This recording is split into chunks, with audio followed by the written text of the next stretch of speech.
laata rek ñuy dalal Omar Mbow ñu wax itam ci li nga xam ne moom moo ñeel wàllu xàll wi bu ngeen ko déggee muy wàllu dem ak dikk mu mel ni nag ñi nga xam ne ñoom ñoo nekkee ca nu mu yell nag ca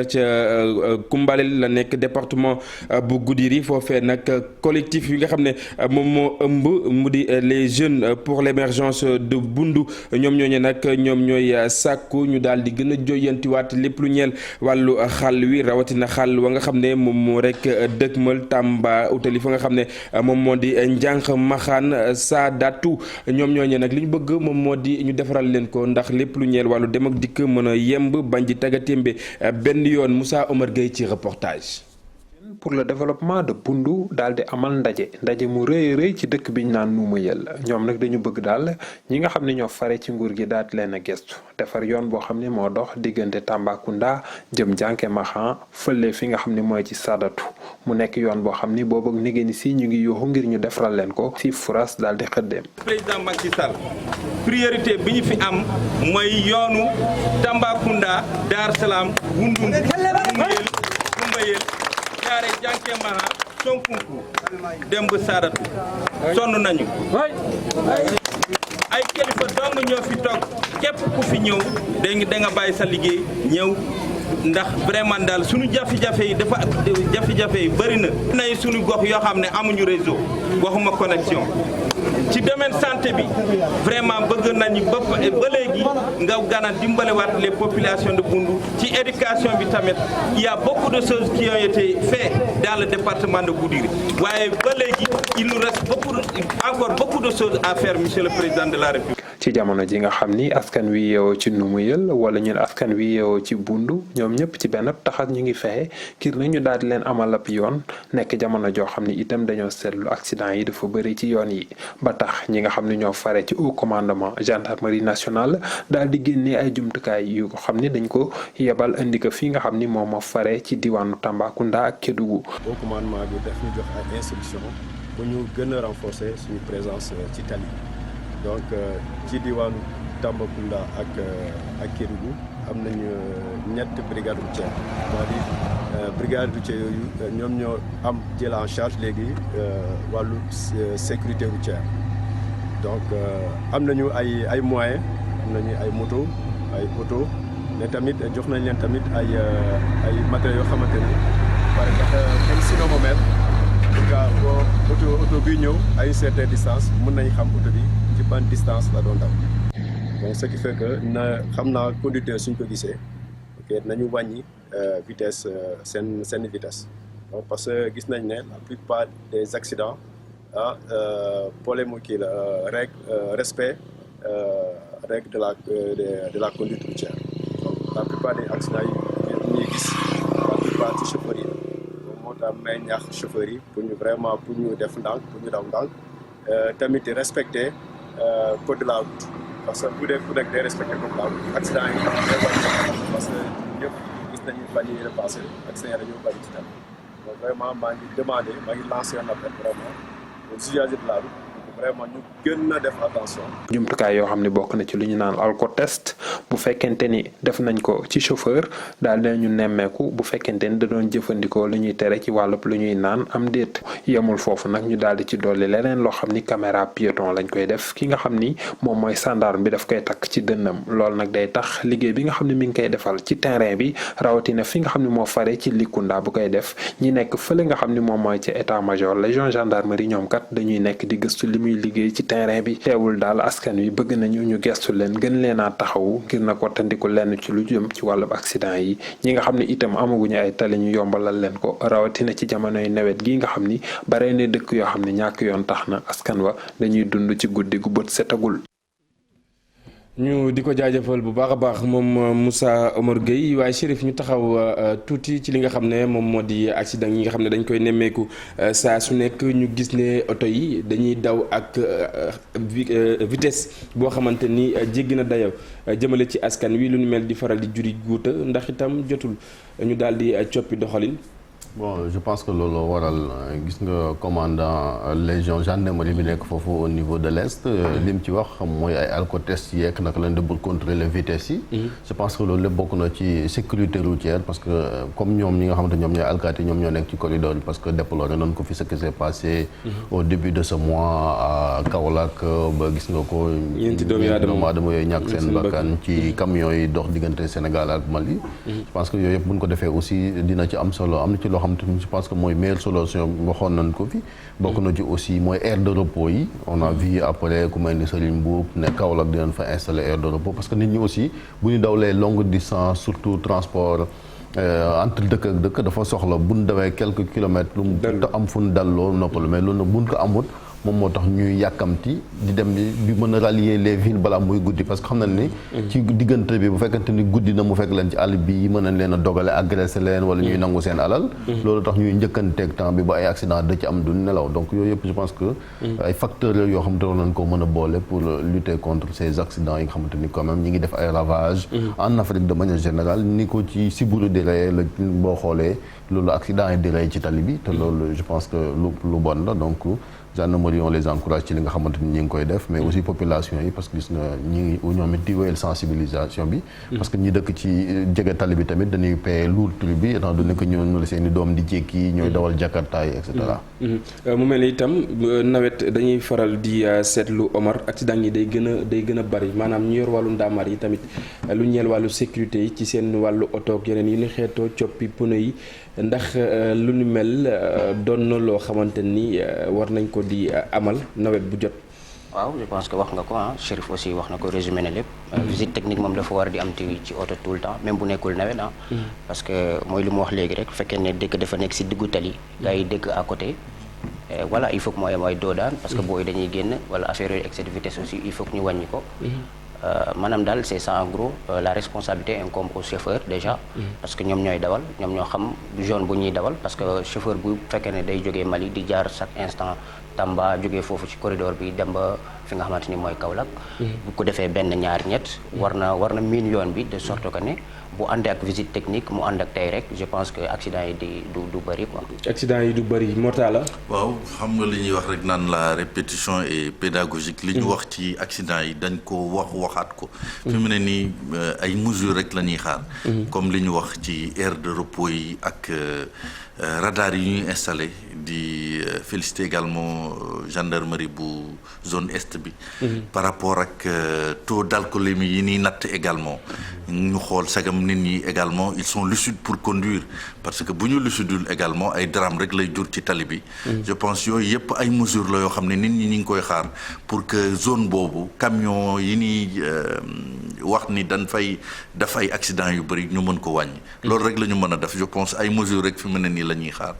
parce que quand même ça a causé énormément de victimes. te voilà ñooñu ñëpp ay c'est dommage pour des vies innocentes comme ça. des ci tali bi. mu doon lu doy waar loo xamante ni askan wi ñu ngi woy di ko dund boobaak léegi maa ngi leen ko doon wax sànq daañu waxtaanee lu ñeel làngu politique bi fii ci réew bu Sénégal ginnaaw bàkk bi ñu ànd ci ak Omar Mbow.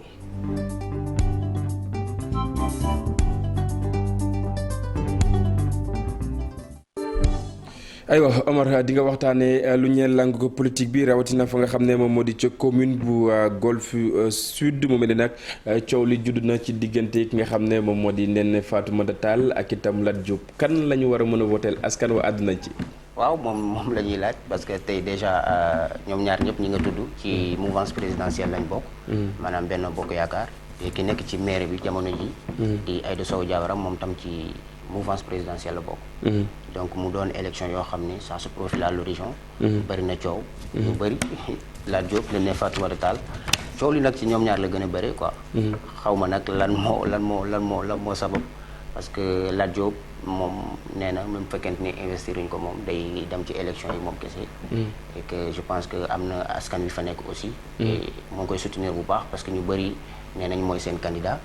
ak itam coow di daal bëri na entre moom ak Néné Fatoumata Tall di nga ko gis ci dossier bi nga xamante ni moom moo war a jàll léegi. aywa kon ñu dem seetaan ko directement xool ndax daañu am tontu li am déet léegi léegi.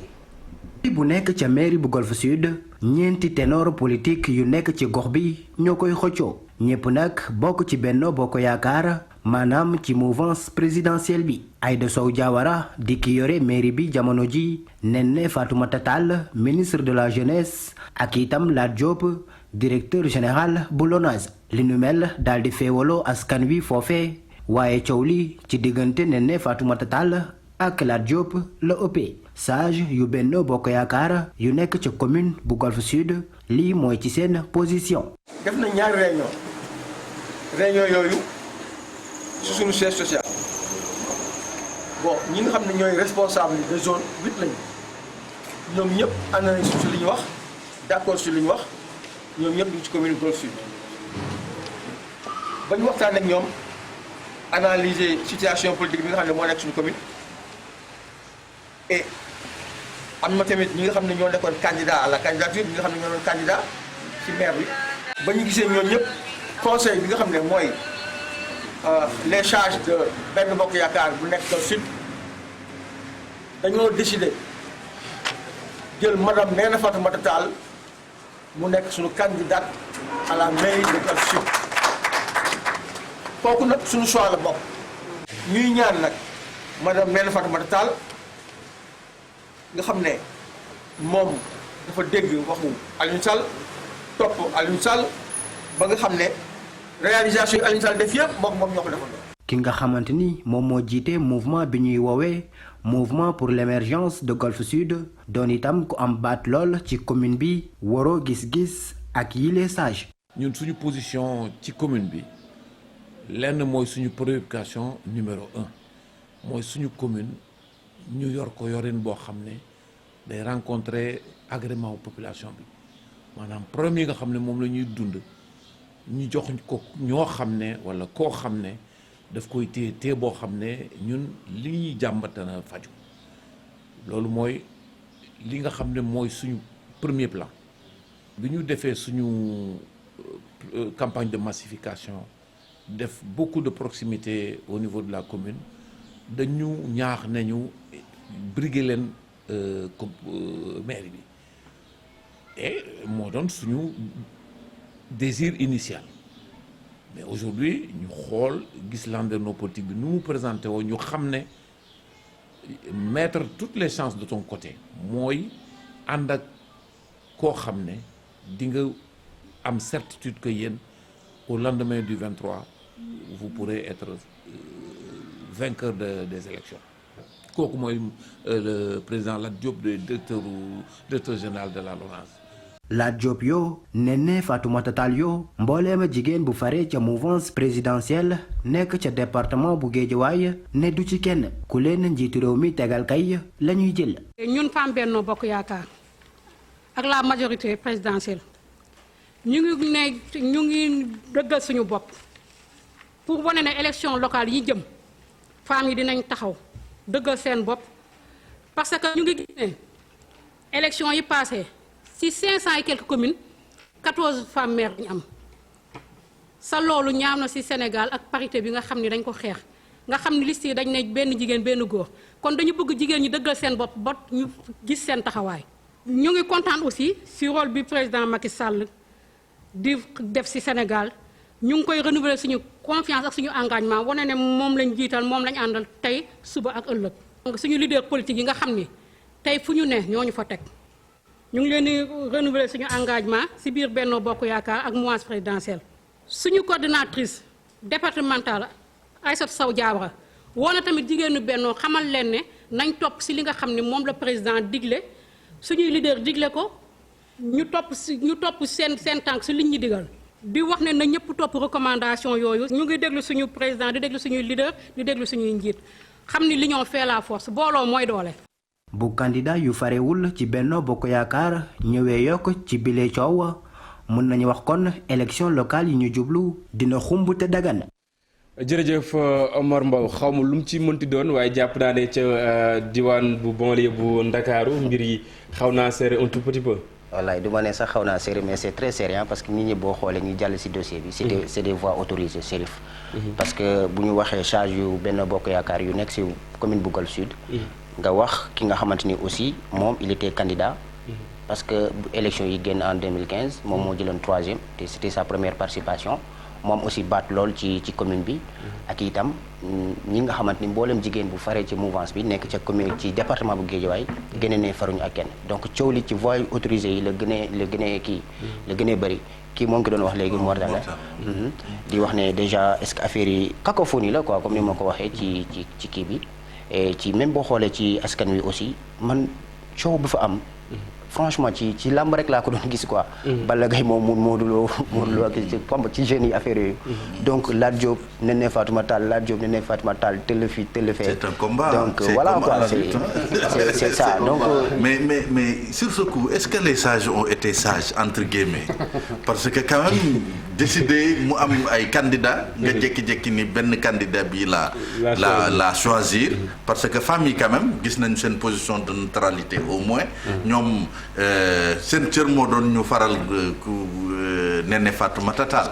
mais dañu ñu teg daal di xaar ni Macky Sall la ñuy xaar. est-ce que quelque part également pas yi anticiper wuñu un peu la décision du parti. oui anticipation ou pas en tout cas ñoom def nañu seen position la donc te en plus xam nga li Chérif doon wax léegi inbox mooy que ne Macky Sall moo leen tënk ñoom ñëpp donc tey amaana bu génnoon rek coow bi du am et quoi qu'on puisse dire aussi Lat Diop moom il est déterminé il a officialisé sa candidature depuis il y a 2 mois wala 3 mois il dit qu'il est candidat par A ou par B. donc moom leer na même si on le choisit pas moom il est parti pour être candidat donc je pense que Macky Sall moo tënk mbir mi quoi. même mouvement jeunes yi sax maa ngi leen dégg ñu naan dañu bëgg Macky Sall tànn Lat Diop ci réseaux sociaux yi. waaw bon am na aussi bu xam nga au début coordination bu réew mi bi nekk ci commune bu Golf Sud. defoon nañ sortie ils disent qu'ils soutiennent Lat Diop affaire yi indi coow après ils se sont dédits ñu génnaat ne faruñu ak kenn donc doo xam yan. position yi kan moo koy motiver wala lan moo koy motiver mais bëri na coow quoi même ci citoyen lambda yi da ngay gis ci jotaay yi bu ñuy toggee ci teg caayen ñi naan même ci au sein de ñi nga xamante ni ay gaayen lañu 3-4 am na ñoo xamante dañuy naan Néné Fatouma Tall ñeneen ñi naan Lat Diop c'est pour dire vraiment que affaire yi mu ngi foofu coow bu bëri la ay cacophonie la quoi. yow mi nekk ci terrain bi tendance bi bon voilà vraiment ci wax ji quoi parce que comme élection rek moo mën a tax déjà ñu xam kan ma mais comme yaa ngi ci terrain bi ñoom ñaar sur place kan moo ci nekk peut-être deux favoris yi. bon xam nga gars yi dañuy wax primo votant yi man su ma xoolee ci jeunes yi je dirais que c'est Néné et c'est Lat Diop moom la ñuy gën a favoriser. parce que def nañ genre mobilisation. maintenant boo xoolee ci maire yi ak paa yi mooy bindu na. c'est ça aussi nekk na lat bindu absolument fal kenn moom moo tax may préciser mais boo xoolee maire yi ak paa yi ñi nga xamante ni ñoom ñooy gën a def voté yi. ñoom ils disent Néné Fatoumata Tall. mais est-ce que disons combat Lat Diop ak Aliou Sall du mooy continuer à travers un peu parce que Néné Fatoumata Tall gis nañ digganteem ak Aliou Sall ni mu mel. est-ce que là c'est une prolongation du combat. entre Aliou Sall et Lat Diop en fait. oui je dirais oui waaw laay wax parce que même gars yi dañ koy wax boo xoolee ci booy bu ñuy werante loolu la ñuy wax mais waa ji dafa geddoon dem après mu ñëwaat. tu vois mooy confirmer li ngay wax parce que Lat Diop amoon na benn instant dafa bëggoon mairie bu Guédiawaye. commune département bi. c'est ça du coup bu Aliou Sall ñëwee. mu am tiraillement seen diggante après moom mu génn. moom c'est un éternel wala quoi. désisteur quoi day génn léegi bu mu bàyyee ci la waa ji ñëw après xam naa ci la gars yi def ay médiation ñu proposer ko peut-être benn poste moom mu désisté wu bàyyi. après ñu jiital ki nga xamante ni moom mooy Aliou Sall te moom moo gagné woon élection yi moom Aliou Sall. ci voilà quoi large victoire. du coup après. ci la Lat Diop ñëwaat ñu bëri nag ñoo ngi naan ku génn dem ku géddoon dem boo ñëwaatee tamit lu mu fi fekk da nga koy nangu. tu vois ça veut dire que aussi mooy li nga wax relation bi nga xamante ni Aliou Sall am na ko ak Néné Fatoumata Tall. c'est une relation vraiment voilà quoi gars yi ñu ngi koy wax. que voilà sax quand même à la décharge de Néné Fatoumata Tall parce que pour l'histoire aussi na nit ñi fàttali bu dee légitimité ci parti bi. même Aliou Sall moo ngi wax ni ëpp ko Néné Fatoumata Tall parce que moom it bokk na ci voilà ñi nga xamante ni ci bénéfice parti bi gars yi dañ koy fàttali chaque fois c'est vrai que ndaw la jigéen la te loolu aussi quand même avantage c'est vrai que ñoom ñaari aussi ci wàllu moyen ku nekk am na ko parce que aussi kee LONASE lay jiite këru kaatukaay la boo xamante ne aussi am na ay moyens pour def politique comme c'est normal. xëy na les jeunes là nga wax ñi ngi ci ginnaaw mais comme li ñu waxee ñoom ñëpp président bi daf leen a tënk. li mu leen tëkkee mooy ñu ngi ko doon wax fii Abdou Mbow démb nangu ko mais quand même c'est une réalité. Non, mais oui, absolument. parce qu'on est à 6 mois quand même des élections ba léegi biir majorité présidentielle bi déggoo am ab candidat officiel amoo fi. ñiy wax ñëpp xëy na. dañuy yónnee même fii Ndakaaru gis nga Diouf Sarr mi di wax musul taxaw wax ay ndaw lay yónni. wala PAO les autorités coutumières ñuy wax naan Dakar la ko soxla mais kenn mënul amul fiitu sax taxaw di wax. parce que dañ la dënk te loolu quand même ci démocratie je pense que ça pose un sérieux problème. pour un parti parce que je pense que comme son nom l'indique ce sont des élections locales.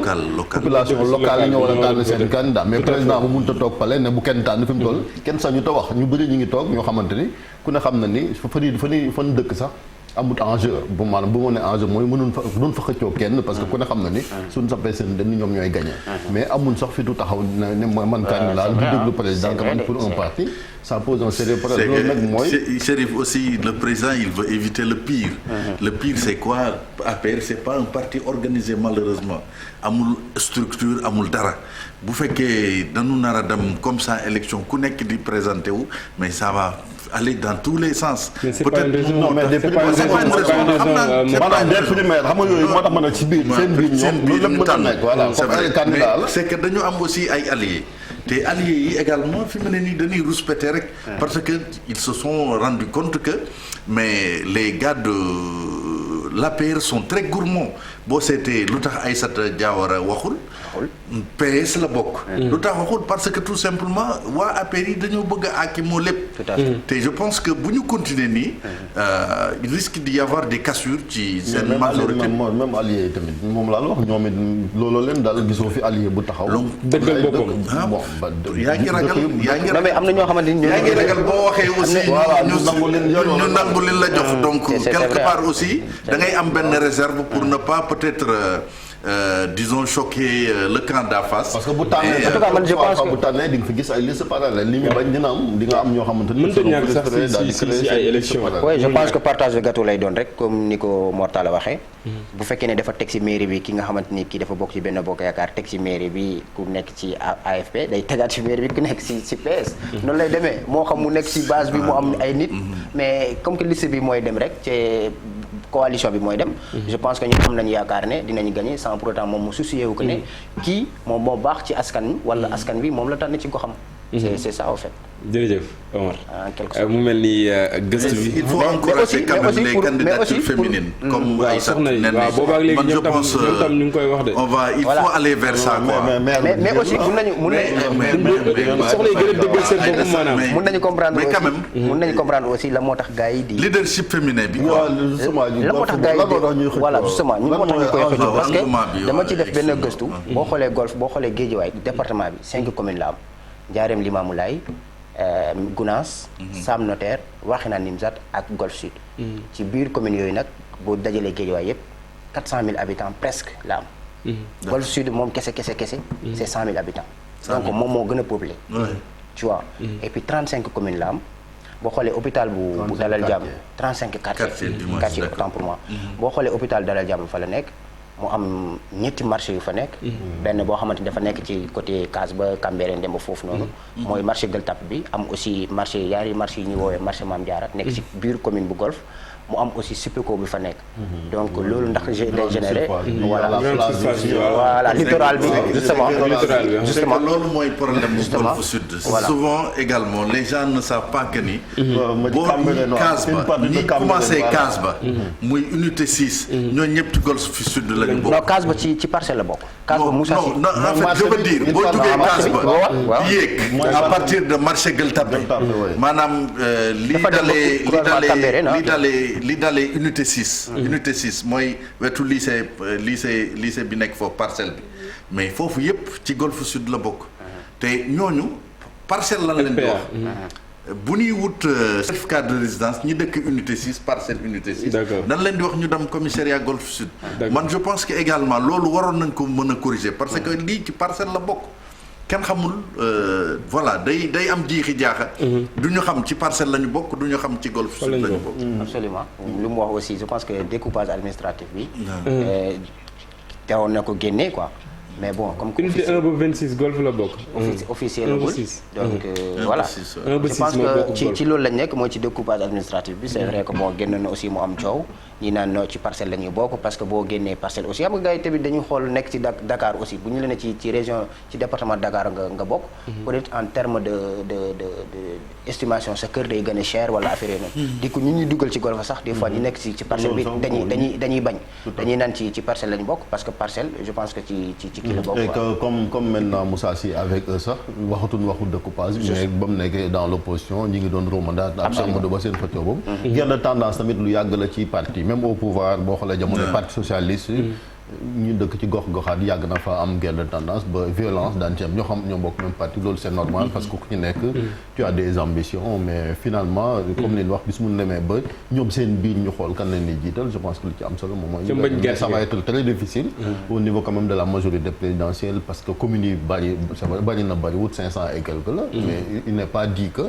opposition bi aussi daf leen koy bàyyee parce que ñi ngi fi wax ñoo bokk parti mais y a l'opposition parce que gis nañ même l'ancien député Cheikh Omar Sy qui dit qu'il est candidat dans la même zone au niveau de Golf Sud ñeneen ñi aussi dinañ justement moom laa la doon wax sànq dama ko fàtte souligner ñoom commencé nañ seen activité mooy coalition bu ñu lancé woon bi indi woon coow fan yi mooy bu PUR bu Pastef voilà ñoom commencé nañ seen activité te ils commencent à gagner du terrain ñoo ngi dem di sensibiliser ndaw ñi pour ñu dem voter ji te ñu dem voter leen donc yooyu yëpp c'est des paramètres yoo xamante ni moom peut-être njiitu réew mi bu fekkee ne moom mooy décider war na si gaaw a jóg bu fekkente ne voilà bëggul sinon c'est grave partout la diwaan yu bëri la parce que da ngay gis ñoo xamante ni c'est des leaders dañuy ñaxtu mënuñ koo wax nii ci kaw mais ils savent que y a un sérieux problème parce que élection yi jot na mais waa ji lettuwu leen firiwu leen donc li nar a am Thiès ak réew mi ak les gens de Benno Bokk Yaakaar parce que comme réew mi léegi mburoog soow la donc alliance mburoog soow la bu ñu demee Thiès également les gens ñi am nekk bokk Benno Bokk Yaakaar donc après ça voilà ça risque y avoir des étincelles en fait. dina métti trop. dina métti trop ñu di la jaajëfal bu baax a baax Omar tellement que gëstu bi dafa am solo et puis recherche yi si war également def nga ko la nga war a toogee itam toog nga ko ñu di la jaajëfal bu baax a baax. merci beaucoup di la jaajëfal Cheikh di jaajëfal Chérif ak Mortala c'est vrai qu'on se connaissait pas souvent mais bon. yokk na ma xam-xam macha allah. non moom ni la nekkee ak ñoom di jaajëfal aussi téléspectateurs yu Télé Futurs Médias. baal leen ma sànq dama wax RFM. yu rajo Futurs Médias benn la ñun ñëpp benn la donc groupe bi la c'est la même chose. la boo xamante ni c'est pas évident ou pas. c'est la même chose je pense que je suis pardonné quoi. boo ni woon Lobs sax juumo. macha allah c'est la même chose c'est la même famille. certainement am na téléspectateurs yuy seetaan sax biñ déggee voix bi tey waxuñu Omar amaana xàmmee nañ ko donc sotti ci ak def si la Mortal te en fait dama koy peut-être il s'en souvient pas mais ba muy soog a commencé RFM matin on avait lancé le projet RFM matin moment boobu lay commencé di ñëw stage ci kii bi donc voilà je pense nii la également di te RFM matin quoi qu'on puisse dire yàgg boobu noonu donc waaw 2 ans la amoon après bon voilà mais il commence à impacter quand même di dem ci banlieue bi léegi boo seetee mook ndongo ñoom ñoo commencé ndoo woon déjà stage boobu donc ak ñoom Mamadou Diagne je pense liggéey bi ñuy def également ci banlieue bi loolu rek mooy le secret le terrain maanaam nekk sur le terrain di def un travail bu mucc ayib et on vous encourage à continuer sur cette ay jàmbaar lañ moo xam ndongo moo xam ñoom ñëpp Mamadou Diagne voilà ay jàmbaar lañ yoo xamante ne nii donc ñu ngi def liggéey bu mucc ayib man ko fan yi muy statut rek nekk di seet bu bees la te Mamadou Diagne moo tax man ak ndongo day nañ de gars yi yëpp même si groupe bi fii ñàkk fay rek war a am jabar da ngeen war a góorgóorlu ndongo bientôt bu jotee rek yomb ndongo góorgóorlu leen waaye góorgóorlu leen tuuti ñu di ko jaajëfal bu baax a baax moom Omar Mbow doon dikk ak ñun ci yaatal bu am solo boobee nga xam ne def na ko ci ab gëstu mu ñeel banlieue bu Ndakaaru léegi mbokk yi dañuy dem ci li nga xam ne moom moo gën a fës ci yenn kaay yi Chérif Dia lañ ciy àndal ginnaaw bàkk bi léegi